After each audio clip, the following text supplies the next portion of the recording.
ये अल्लाह ने फरमाया खबरदार कर दो कि तुम्हारे दिलों में जो कुछ है उसे खा तुम छुपाओ या जाहिर करो, अल्लाह पहले से जानता है। अच्छा तुम ने गल सुनो, एक बड़ी खूबसूरत गल आई है डॉक्टरी पेशे के हवाले ना भी या अपना मैडिकल साइंस के हवाले ना।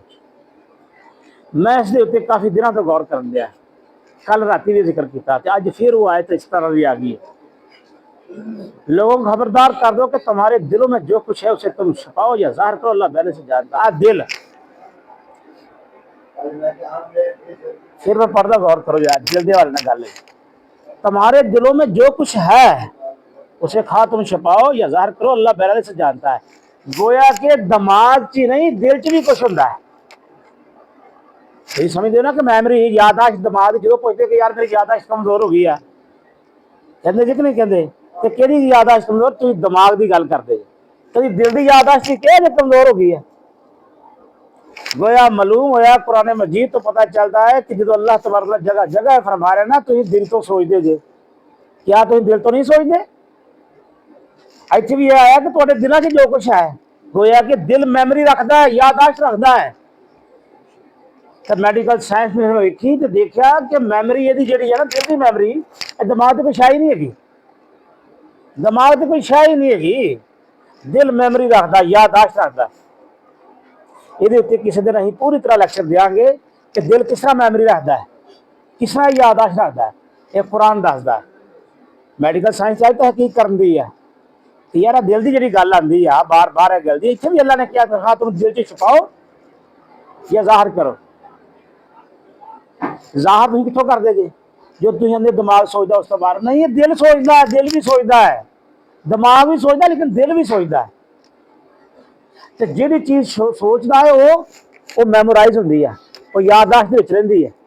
बहाने का मतलब है कि यादाश्त का खजाना दिल च भी मौजूद है। और इस उत्ते गल कर दिल का क्या है, साडा सारा ध्यान कितने जाता, दिमाग वाल जाता है। नजर आंदा दिमाग दे अंदर सोच है, लेकिन उस तो बरीक बीनी विच दिल आ गया।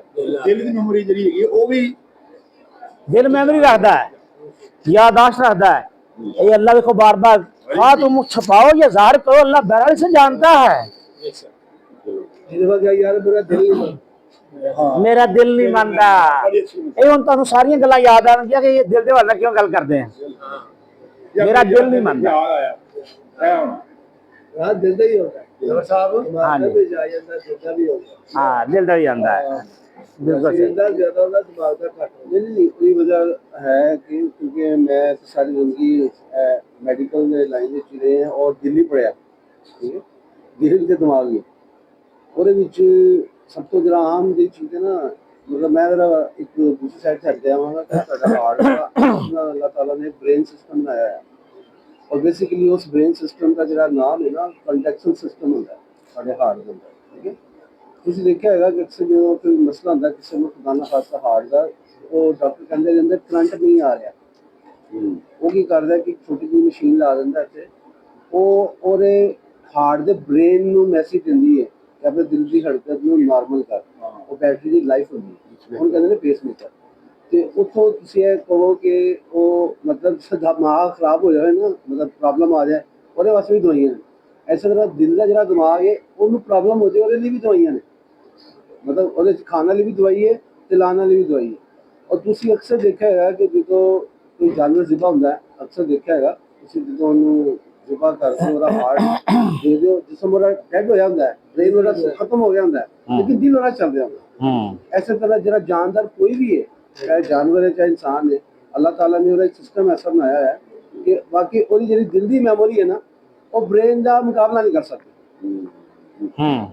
दिल की गल जी है ना, वो कह लो कि तुहाडी रूह चो निकलती है, दूसरा लफ्ज कह लो तुहाडे अंदर जी रूह है ना, उसके अंदर तुहाडा दिल है।